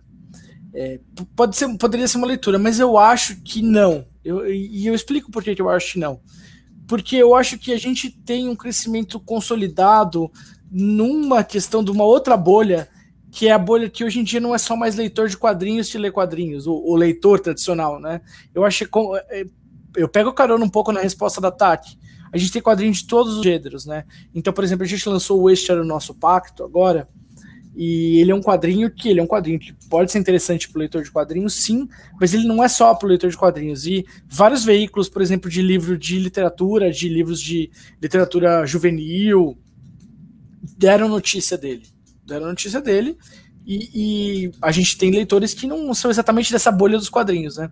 Então eu acredito que essa capilaridade de novos leitores que vai bem aos pouquinhos, mas está indo, ajuda a gente a não ter esse movimento da bolha dos .coms, de enche de coisa e estoura, tá? Eu espero que seja isso. Mas também posso estar errado, né? Não dá para. Existe muita coisa na economia que se descobre depois que acontece, né? Mas você é um otimista, Guilherme Kroll. Eu sou um otimista, sou um grande otimista. E falando em otimismo, quero terminar essa live aqui com otimismo. Eu quero falar sobre os planos da Conde para o próximo ano, né? Porque aqui a gente falou sobre o ano que passou, né? Quero falar sobre o ano que virá, né? E também quero mostrar aqui uma apresentaçãozinha que a gente preparou. Vamos lá? Essa apresentação é dos planos, né? Do que a gente tem para esse semestre ainda. As coisas para o ano que vem estão em fase de negociação, mas a gente quer lançar para o ano que vem mais quadrinho de lugares diferentes, mais mídia lanche prato de as pessoas pediram, a gente quer mais, a gente quer publicar mais quadrinho coreano, publicar mais quadrinho europeu, mais quadrinho chileno, a gente quer diversificar, e eu quero muito encontrar um livro de tiras legal para substituir, entre aspas, o Calvin, né? Esses são nossos planos. Recomendem, façam recomendações aí ao @datacrawl no Twitter. Se vocês encontrarem uma tira boa, mande para ele que ele vai publicar. Então, eu vou colocar aqui a apresentação, tá? Então, a gente vai ver... Então, não é para o próximo ano, né? É para o segundo semestre de 2021. Para falar do outro semestre, né? A gente vai voltar aqui. Dessa vez, eu chamo o Bacanudo para se juntar a nós três aqui, tá certo? Eu vou chamar o Cássio dessa vez, não vamos deixar ele fora. Então, vamos lá. Você vai me dizendo aí quando passar, tá certo, Guilherme? Pode passar, então, esse aí primeiro, por favor. Esse aqui são os lançamentos de agosto. O Maiara e a Anabelle até mostrei para vocês aqui. Memória de um Freixo está chegando. A Tati já tem um exemplar, né, Tati? O meu ficou na editora. Eu quero ler esse, hein? Parece muito bom. Lindão. Parece bem o meu gênero de mangazinho aí. E o Memória de um Freixo... O Maiara e a Anabelle, você até fez vídeo, eu recomendo que vocês vejam o vídeo. Eu adoro Maiara e a Anabelle. Ficou muito legal o seu vídeo. Peraí. Ô, Guilherme, eu queria... Desculpa, só interromper. Eu queria que você mostrasse como foi que ficou a edição... Vou colocar você aqui em tela inteira, porque eu quero que você mostre como é que ficou a guarda. Sim, a guarda. É uma sobrecapa, na verdade, olha só. Isso. Uma sobrecapa e tem a capa separada. E aí tem um vernizinho aqui, um vernizinho não, um acabamentozinho, que a magia na mão dela ficou tão legal, essa aí tem a orelha com sobre os autores aqui, muito legal. Quarta capa, chuchu, beleza? E essa aqui é a edição com a sobrecapa. Tá? Gente, que luxo. Ficou maravilhosa. E aqui tem um vernizinho. Nossa, ficou lindo. O pessoal, a Juída, que é a nossa chefe de arte lá da produção gráfica, ela é muito boa. O pessoal, todo mundo da Conde tá de parabéns. Eu nunca trabalhei com uma equipe tão boa quanto essa. Olha só. Que elogio. Então, e o Maiara e a Anabelle tá chegando aí. Quem ainda não conhece o Maiara e a Anabelle, recomendo que vocês vejam o vídeo aqui no canal. O Thiago vai colocar o link. Mas o Memória de um Freixo também tá chegando. Esse aí eu não tenho exemplar para mostrar. Ele é uma história muito... Eu não vou falar legal, porque é uma história muito triste, deprimente, pesada, né, Tati? Muito pesada. Eu fiz a preparação desse quadrinho. Eu tinha que parar a cada 10 páginas, eu tinha que parar, porque é muito gráfico também, né? Nossa, foi difícil esse. E a história, assim, quando acabou a Guerra da Coreia, o governo da Coreia do Sul, ele reuniu várias pessoas que eram de um negócio chamado Ligas Bodo, que eram ligas de sindicalistas, de associações comunitárias e tal, e reuniu o pessoal dessas Ligas Bodo, levaram num lugar e metralharam todo mundo. Porque falavam que são comunistas, mata eles. Matou 200 mil pessoas, foi um genocídio. E a história... Depois o Freixo é uma árvore, né? A árvore tá vendo isso acontecer e ela vai contando a história das pessoas. Cara, é brutal, não dá pra ler tipo, um dia assim. Peraí, isso é visto do ponto de vista da árvore? Do ponto de vista da árvore. A árvore vendo as pessoas passando ali. Nossa! Eles sendo amarrados. O autor, ele tem as palavras do autor no final, ele conta um pouco como foi escrever, falando que ele resolveu escolher uma árvore que seria um personagem, digamos, imparcial, né? Então a árvore olhava aquilo e ficava, nossa, o que está acontecendo agora na minha floresta, né? Tá vindo muita gente, caramba, que legal isso! Aí, nossa, de repente começaram a metralhar todo mundo, caramba, o que foi que aconteceu? Aí no dia seguinte, ele falou, nossa, tá vindo mais gente de novo, o que será que vai acontecer? Será que vai acontecer isso de novo? Então, aí você fica meio, nossa, meu Deus! Nossa, parece muito bom esse aí, viu? É muito legal, cara, assim, legal no sentido de ser bom, não no sentido de que aconteceu na história. Incrível, então vamos... Então isso aqui sai em agosto agora. Agora logo, dentro em breve já tem pré-venda. E em setembro nós temos também pré-venda não, dentro em breve chega, né? O pré-venda já foi. O Fim da Porra Toda, The End of the Fucking World, também tem vídeo aqui no canal, que é do Charles Ford. Vou deixar linkado aqui em cima nos cards, viu, gente? Já fiz review e é muito bom esse aí, viu? Eu nunca tinha lido nada desse cara, Guilherme. Eu conhecia muito pouco também. Eu fui conhecer porque ofereceram pra gente, eu não conhecia o quadrinho, nem conhecia a série da Netflix. Aí eu li o quadrinho e falei, mano, isso é muito legal, muito bom. Aí eu fui ver a série, a primeira temporada da série é legal, a primeira temporada da série é o quadrinho. Aí a segunda temporada eles tiveram que inventar uma história nova, e a segunda temporada eu achei que não ficou tão legal assim, né? Mas esse quadrinho é muito bom. Reveja o vídeo do Thiago, eu não vou ser redundante aqui, né? Não, mas é muito legal. O que eu acho interessante é como a arte ela tem pouco a ver com esse clima meio macabro do quadrinho, né? É um traço meio cartunesco que lembra o Peanuts, né? Eu fiz até uma comparação, tipo, como se fosse o Charlie Brown sociopata, sabe? Com tendências suicidas. É muito bom, velho. É legal porque eu nunca tinha notado essa semelhança, mas você falou o nariz redondinho, assim, eu acho muito... E a arte, uma linha clara, né? Realmente parece muito um Charlie Brown adolescente fazendo merda, assim, né? Tipo, na realidade, eu vi que tinha um quê de cartunesco, mas eu também não tinha feito a ligação. Foi depois, lendo um pouquinho sobre o autor, que ele dizia que a maior influência dele havia sido o Charles Schultz, né? Com Peanuts e tudo. Caralho, agora sim, tudo fez sentido, sabe? Faz todo sentido, não? Quando você falou isso, eu também falei, meu Deus. Eu fico pensando em Charlie Brown, ele tem um flerte ali com uma coisa meio depressiva. Ele precisa procurar uma terapeuta de verdade, não a Lucy ali. Uma terapeuta de verdade. Charlie Brown tava precisando. Pois é. E o outro quadrinho que a gente vai lançar em setembro é o Mocha Dick, que é um quadrinho chileno, a lenda da baleia branca. Ele é uma história de uma baleia branca que inspirou a Moby Dick, não é a história do Moby Dick, tá?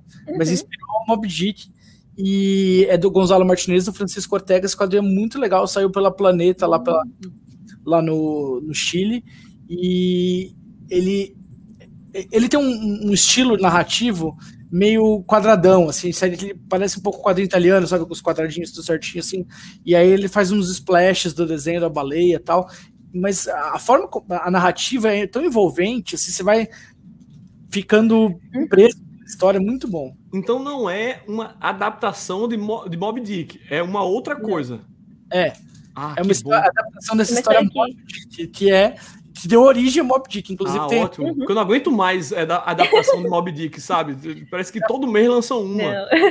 Tem uma história que é baseada numa história que aconteceu na costa chilena, né? O Moby Dick. E essa edição também é bem legal, porque tem palavra acho que era do Gonzalo, agora eu não lembro se era do Gonzalo. Tem ele explicando um pouco como foi fazer o quadrinho. Sim. Tem um glossário super rico de informações que tem muita coisa, né, no quadrinho. Tipo, tem o navio blá, explica o que é a baleia blá, o que é a cachalote, que tem muito. E ele escreveu esse pós-fácil, prefácio, o que for, especialmente para a edição brasileira? Não. Um texto que estava falando de edição original, mas originalmente eles não tinham liberado. Eles liberaram meio de última hora, então a gente teve que traduzir correndo, né, Tati?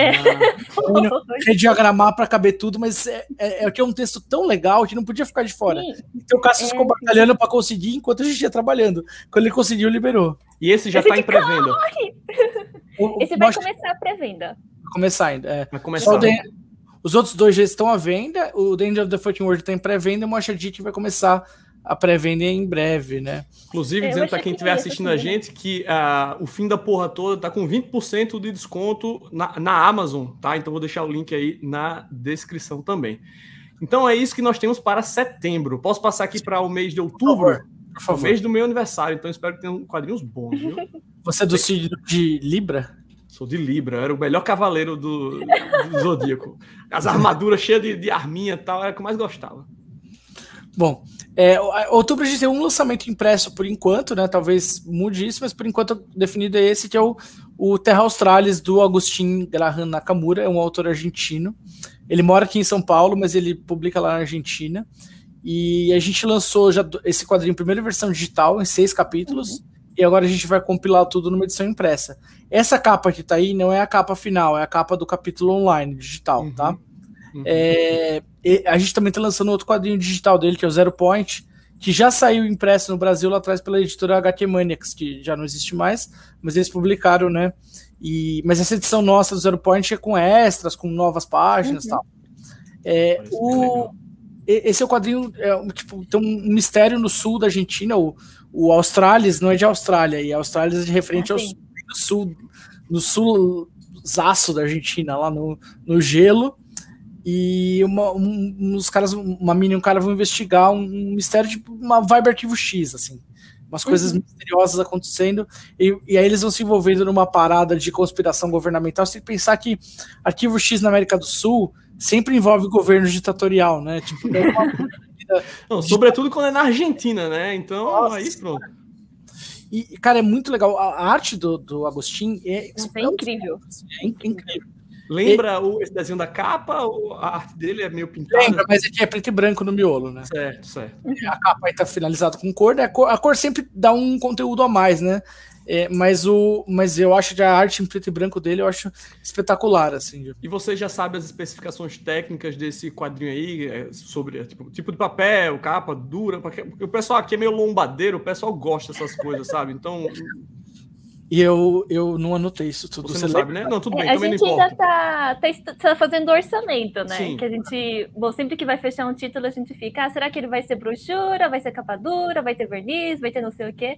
Varia de acordo com o projeto. Ele né? ainda tá na fase de orçamento, né? Então, mas eu acho que era uma brochura. Não diga porque a gente não tem certeza. Depois pode mudar. Então eu não tenho certeza, então não vou afirmar nada. Deixa os lombadeiros descobrirem. O fim da porra toda, a gente conseguiu um relevo na capa meio de última hora. Assim. Então, vai ser igual o relevo extra.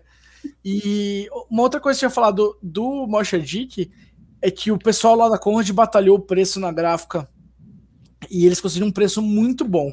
Ainda não fechou, mas acho que vai ser um preço muito legal. Assim. E isso é uma parada que eu acho que a gente tem que lutar para furar essa questão da bolha, Thiago, é o preço. Se a gente conseguir preços melhores, as pessoas conseguem comprar mais, né? Eu acho que é uma batalha aí. Mas enfim, o Terra Australis tá programado para outubro desse ano. Né? Excelente. Então vou ter um bom presente de aniversário. Então vou passando aqui para o mês de... Opa! Olha novembro. Só, novembro. É previsão aí, a gente não sabe, como eu falei, se tudo der certo, vão sair esses dois. Um é The Black Panther Party, do David Walter Marcus Kwame Anderson, né? Essa é a capa da edição original. É um quadrinho que conta a história do Black Panther, lá, os Panteras Negras americanos, né? Ele é um quadrinho informativo, mas assim, uma história muito completa, muito legal esse quadrinho. Assim, é um quadrinho, a gente já fechou um tempo, mas eu queria lançar em novembro para pegar a questão do mês da cultura negra aqui no Brasil, né? Que, assim, apesar de não falar da cultura negra do Brasil, falar da cultura negra mundial, é importante. E ele é muito bom, né? A Tati, você já leu esse aí, né, Tati? Quer falar um pouquinho mais? Ainda não, que eu tô fazendo... Aqui tem um índice remissivo na parte final, que eu tô traduzindo, né, do inglês para o português, conferindo cada página se tá certinho e arrumando ainda a ordem. Então, eu tô nesse processo. Ainda não chegou nessa etapa. Eu tô na letra J. E a tradução do livro em si é do Jin Anotsu, né? Que é um escritor, que ele é negro, ele é um escritor de livro juvenil, assim, muito bom. Inclusive, eu recomendo que não conhece os livros do Jin Anotsu que vá atrás de ler. Mas ele fez um bom trabalho de tradução, assim. E esse quadrinho eu tenho grandes expectativas, porque eu acho que, assim como o Sturk, ele é um quadrinho que é muito importante também para o momento que a gente está vivendo, para questão de inclusão, de estudar essas coisas, de estudar essa questão da exclusão que excluiu as pessoas e trabalhar a inclusão. Eu acho que vai ser muito legal esse quadrinho. Ô Guilherme, só um parênteses. Durante muito tempo, eu achei que o Jin Anotsu, ele era descendência japonesa por causa do sobrenome dele. Daí eu vi o Twitter, o cara é negro. E tem tipo o nome Anotsu. Mas são parênteses, porque eu acho que muita gente tem essa... confunde, talvez, ou fui só eu, não sei. Mas é que ele usa um pseudônimo, não sei por que ele usa esse pseudônimo, não conheço ele pessoalmente, nem é meu amigo, não conheço ele, só conheço o trabalho dele, mas eu não sei por que ele usa esse pseudônimo, mas é o pseudônimo. É só uma coisa... Enfim, tem nada a ver com a live, é só porque eu achei interessante. Mas eu achei isso também, quando eu vi a primeira vez. Mas o outro quadrinho que a gente vai lançar em novembro, a previsão, é O Último Detetive, também do Cláudio Álvares, do Geraldo Borges, já saiu digital, né? Esse quadrinho também é meio chileno, meio brasileiro, porque o Cláudio Álvares é chileno O Geraldo Borges é brasileiro, um desenhista que trabalha para Marvel e tal. E é a história de um futuro distópico, se passa na Amazônia, numa Pan-Amazônia ali. E esse último detetive tentando desvendar um caso de drogas que causam alucinação nas pessoas e acabam levando elas à morte. Esse daí vocês estão publicando em digital, se eu não me engano. Não, já publicamos digital, mas a gente vai lançar o impresso. Ótimo. Como o Australis. Terra Australis. E esse aí tem um detalhe legal, porque como a história se passa na Amazônia, o Geraldo Borges, ele é do Ceará, mas ele morou muito tempo na Amazônia, em Manaus, né? Uhum. Eu fiz a tradução, mas depois que eu traduzi, mandamos para ele, e ele colocou vários termos locais. Exatamente, gírias, né? Locais a Sam, ela que é de Manaus, elogiou olha só. Do Geraldo. Então, a nossa especialista em norte deu o carimbo de aprovação dela, então. Sim. Um abraço aí pra Samela, né? E esse quadrinho é muito legal. É uma distopia, assim, um quadrinho de ficção científica latino-americano, com todas as pegadas, como eu falei, né? Quando você entra na América Latina, sempre tem essa figura do governo autoritário. Nunca é só o que você vê na superfície, né? Tem mais coisa por baixo ali para você apreciar. Mas eu achei um quadrinho muito legal. Eu adoro a arte do Geraldo, assim. Ele é um cara, não à toa ele desenha para Marvel, assim, um cara muito, muito bom. Bacana. Então é isso que nós temos de previsão. É bom frisar para o mês de novembro.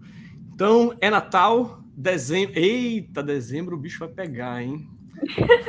Dezembro a gente vai lançar Histórias Gerais, quadrinho, também previsão, quadrinho do Wellington Serbeck com arte do Flávio Colim. Tá? Engraçado que quando a gente começou na Conrad, o Serbeck me mandou um e-mail que o Serbeck tem dois e-books publicados na Balão de estudo sobre quadrinhos, né, com a gente. E ele me mandou um e-mail e falou, pô, você tá na Conrad e tal... Vamos republicar uma edição do Histórias Gerais para completar 20 anos, né? E a gente começou a negociar. Foi uma negociação longa, porque a gente queria uma edição legal e o Serbeck tinha algumas exigências, naturalmente, né? O autor, eu considero Histórias Gerais um dos melhores quadrinhos brasileiros de todos os tempos, um dos, né? E eu queria muito lançar isso, a gente estava negociando. Quando a gente estava para anunciar... Começou a explosão de anúncios do Colim. Pois é, porque o Ivan Freitas Costa, ele tá agenciando, né, as coisas do Colim. Não sei exatamente como funciona o processo, mas várias editoras pegaram a Figura vai lançar uma edição de artista bonitona, já tá no Catarse, Pipoca Nanquim vai lançar, e assim, cara, Flávio Colim é um gênio. E por acaso a gente tava anunciando na mesma época, né? Então, que bom, né, pegar carona aí no hype do Colim. Muito legal, cara. Eu acho que é um dos lançamentos aí para esse segundo semestre que eu tô mais aguardando esse Histórias Gerais aí. Parece muito legal. Essa já é a capa definitiva ou vocês ainda estão trabalhando? Essa é a primeira capa, porque assim, o Serbeck, ele fez uma edição independente em 2000, por isso faz 20 anos esse ano. Ele fez essa edição independente em 2000, depois em 2007 ou 2008, se eu não me engano, ele publicou com a Conrad. Uma edição que até ficou famosa, que era com um papel reciclado no miolo, assim, né? E aí, posteriormente, venceu o contrato com a Conrad, ele publicou na Nemo, e aí venceu o contrato com a Nemo, ele vai levar de volta para a Conrad, por isso ele falou, tá voltando para casa, porque a primeira editora que publicou foi essa. Mas essa capa aí é da primeira edição independente que ele fez lá em 2000. Legal. E a gente tem mais... outra pergunta também dos internautas. Eu me sinto um velho falando de internautas, mas a pergunta dos internautas: vai ter mais Miguel Ancho Prado? Vai ter, então, mais Miguel Ancho Prado, né? Manuel Montano e El Manantial de la Noche, ainda não tem título em português, do Miguel Ancho Prado e do Fernando Luna. Esse quadrinho era uma novela de rádio lá na Espanha. A história desse detetive aí, o Manuel Montano. E o Miguel Ancho fez uma adaptação, ele gostava muito, e ele fez uma versão em quadrinhos, baseado no roteiro do Fernando Lima, que é o Fernando Luna, quer dizer, que é o criador dessa novela. E é um quadrinho muito legal. E é um volume só, né? E vai tá programado para dezembro. E a gente é mais Miguel Ancho, assim, depende muito do desempenho. Então comprem todos, quem quiser mais, compre esse, né? Mas a gente ia lançar mais, né? Eu gosto bastante, o Cassius também, e a Tati também. Você também gosta, Tati? Nunca perguntei de você se você gosta do Miguel. Se ela não gostasse, não seria publicado, né? Ela que é a chefe lá, então... Assim, desculpa, a gente ia cair. Assim, a primeira HQ que eu li do Miguel Ângelo foi o Tangências, né? E, assim, eu gostei muito, porque é um quadrinho mais sutil, digamos, né? Um pouco mais subjetivo. Então, eu adorei. Nossa, eu gostei muito de Tangências. Então, eu tô animada para ler o Manuel Montano. Essa é uma história... É interessante você ter falado sobre isso, porque o Tangências é uma série de contos curtos, né? São diversos. Esse daí é uma história só ou vem naquele esqueminha de contos do Miguel Ângelo? Nossa, boa pergunta. Eu ainda não li a versão final, só li uma amostra. Certo. Não tenho certeza, né? Posto que é uma novela de rádio, pode ser histórias curtas conectadas, mas eu não sei te dizendo que ainda não veio a versão final pra gente começar a trabalhar. Tranquilo. Falando em Miguel Ângelo, esses dias eu fui no Sebo e encontrei o Mundo Cão. Nossa, isso é publicado pela Abril, né? Pela Abril. Nossa. E paguei R$5. Aí eu vi ali, tava com a minha filha com um monte de gibi da Turma da Mônica, enfiei no meio ali. Quanto que é tudo isso aqui, viu? Ó, isso daí é rato de sebo, viu? Sabe até os meandros do como fazer para conseguir um bom preço. E tem o do Miguel Ângelo, tem mais coisa legal. O Mundo Cão a gente não eu não sei qual é o status dele, não tô anunciando, tá? Só falei que eu comprei no sebo, tá, gente? Só pra deixar claro. Mas é muito legal, viu? Eu acho que seria uma boa republicar isso aí, Guilherme. Mundo Cão era um puta gibi. Faz muito tempo que eu li, mas eu me lembro que era muito legal. É muito bom. E o primeiro quadrinho, a Tati falou, o primeiro que ela leu foi o Tangências. O primeiro que eu li foi o que ele fez lá com o Neil Gaiman no Endless Nights, lá do Sandman. Ah, mas não conta, né? Ele só desenha, não é Sim. Ele escrevendo e tal, então nem considero isso aí.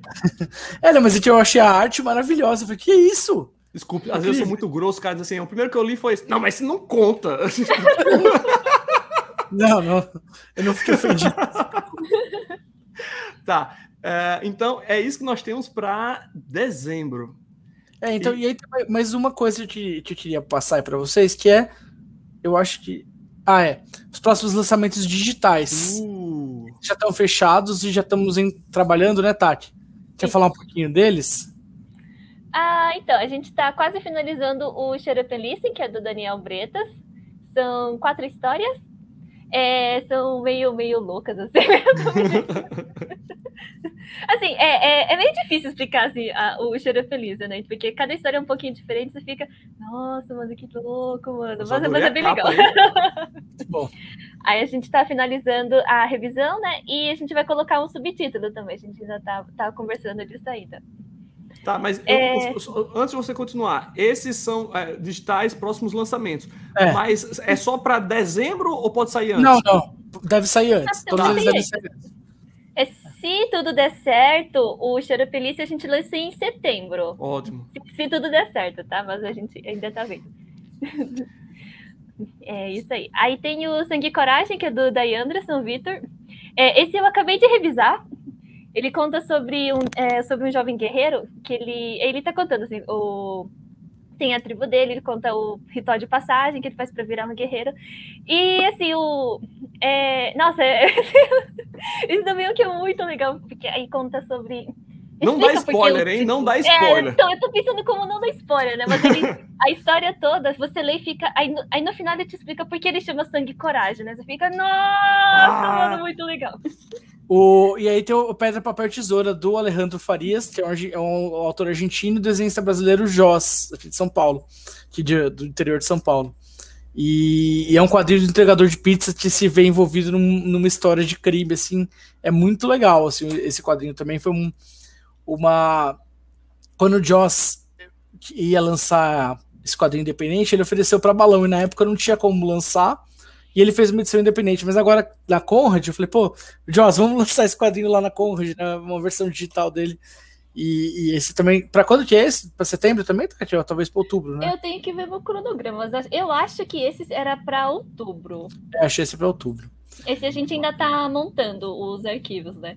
Então em breve a gente vai revisá-lo. Sim. E aí tem a última coisa que é um anúncio, né? Um anúncio exclusivo aqui, que é um título digital. Eu queria anunciar um título impresso, mas a gente não tinha nada fechado para anunciar aqui, então eu vou anunciar um digital que a gente já fechou com a republicação do Manual da Autodestruição do Riot, do Ricardo Tokumoto, que são tiras dele de quadrinho, uma compilação, é muito bom, muito engraçado. E já tem data? Então, a gente vai começar a trabalhar são 3 volumes, né? Vão sair os 3, a gente vai alternando, mas a gente vai começar a trabalhar agora na sequência. Então, se o Pedra, Papel e Tesoura tá para outubro, ele deve sair também em outubro, novembro. Assim. Ele vai ser setembro ou outubro, se eu não me engano. Mas eu tenho que conferir meu cronograma. A gente vai avisar nas redes. Muito bacana. Então fica aí ligado nas redes sociais da Conrad, que são essas que estão aqui. A gente tem um site, que é o editoraconrad.com.br. Nós temos o Instagram, que é o instagram.com/Conrad_editora. A gente também tem o Twitter, né, o @ConradEditora. E o YouTube, né? Eu vou colocar tudo linkadinho aí, bonitinho, na descrição do vídeo. E com isso nós chegamos ao fim desta bela live, 1h30 aí de conversa. Queria agradecer a vocês dois pelo tempo, tá certo? Foi muito bacana ter vocês aqui e eu espero que vocês voltem sempre. Então, começando pela TAC, finalizando por ela, eu queria que você desse aí o seu último recado e dissesse onde é que a gente pode te encontrar aí. Você tem Twitter também, TAC? Como é? Eu tenho, mas eu prefiro não falar. Muito bem, muito bem. Não se exponha. Vocês vão me encontrar mexendo nas redes da Conrad, ótimo. Gente. Serve. E no Papo Conrad. Bom, então quero agradecer, Thiago, pelo convite. Foi minha primeira live, foi muito divertido. Doeu, me fale, doeu. Não, foi legal. Você voltaria?